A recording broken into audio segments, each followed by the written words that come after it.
How do you balance personal and professional life as a woman? For me, balancing my personal and professional life is more like a journey. I'm trying to embrace the ebb and flow. What I do is I try to set boundaries every single day and truly prioritize what matters to me. I try to surround myself with supportive people who help me stay grounded. Uh, for me, I feel like balancing isn't about perfection, but it's about being present where I am, giving my best, and remembering that I am enough in both roles. What does being a woman mean to you?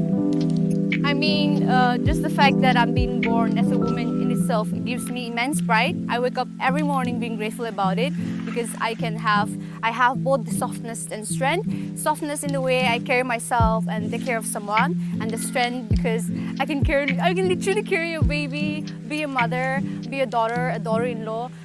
Of course, the definition of womanhood differs for everyone, but for me, literally, it's the best gift from God. Thank you. What's that one song that make you feel like a boss woman? That one song which really inspires me is Ice Cream Man by Rain. And it goes like, 'Cause I'm a woman, I'm a really fucking brave, strong woman. And I'll be damned if I let a man ruin. So that's what I like. What's one quality of your mother that you love the most?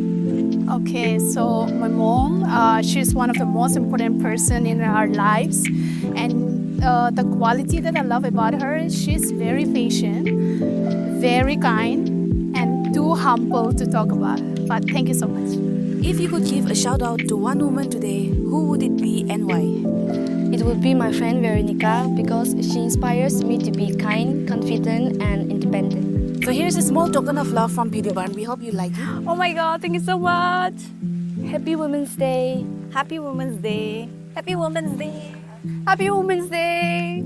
Thank you. Happy Women's Day.